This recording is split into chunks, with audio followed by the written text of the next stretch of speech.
बात करने वाले हैं 1857 के सैनिक विद्रोह के बारे में।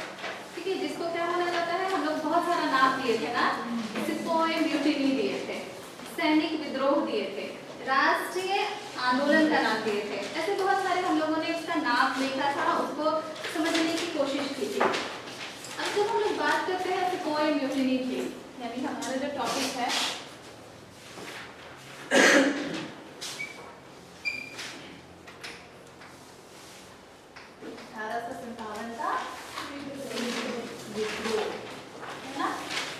जिसको बहुत सारे नामों से आपने जाना, और सबसे पहले जिसको हम लोग बोलते हैं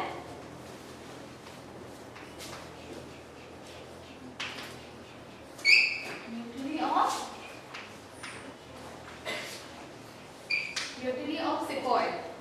ठीक है, अब इसमें हम लोग कुछ कुछ कैटेगरी करके देखेंगे कि सबसे पहले क्या हो रहा है, क्या किधर से कैसे हो रहा है। तो जब हम 1857 की बात करते हैं तो सबसे पहले हमारे सामने आता है कि उसका स्वरूप कैसा है, यानी उसका नेचर क्या है, जिसके बारे में हम लोग लास्ट क्लास में पढ़े हैं। स्वरूप या नेचर, यहाँ जब हम लोग पहले एक बार हम लोग थोड़ा सा लिख लेते हैं, उसके बाद स्वरूप के बारे में हम लोग देखते हैं ना, उसका कारण क्या है।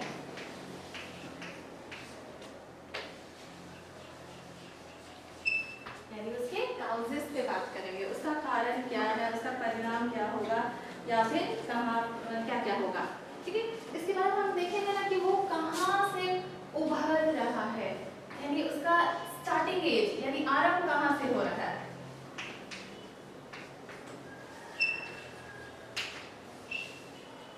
ओरिजिन कहाँ से हो रहा है, मतलब उसकी उत्पत्ति कहाँ से हो रही है। हम लोग बोलते हैं म्यूटिनी या सिपोय विद्रोह बोलते हैं, सिपोय म्यूटिनी बोलते हैं। तो ये कहाँ से उभर रहा है, कहाँ से शुरू हो रहा है, और कैसे वो स्प्रेड करेगा, या उसका कौन कौन सा पार्टिकुलर एरिया होगा। ठीक है, हम लोग ये देखेंगे। इसके बाद हम लोग देखेंगे कि वो कैसे बढ़ रहा है, स्प्रेड कर रहा है, कहाँ कहाँ गया। हम लोग कुछ कुछ जगह का जानते हैं ना, जैसे मेरठ छावनी, हम लोग दिल्ली की बात करते हैं, हम लोग बरेली की बात करते हैं, हम लोग बिहार की बात करते हैं, उत्तर प्रदेश की बात करते हैं, है ना।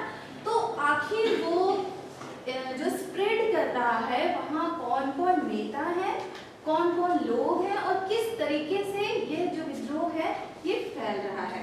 ठीक है, इसको हम लोग देखेंगे। इसके बाद फिर हम लोग देखेंगे कि इसका परिणाम क्या है। ठीक है, इसका रिजल्ट क्या निकला, या इसका इफेक्ट क्या हुआ। ठीक है,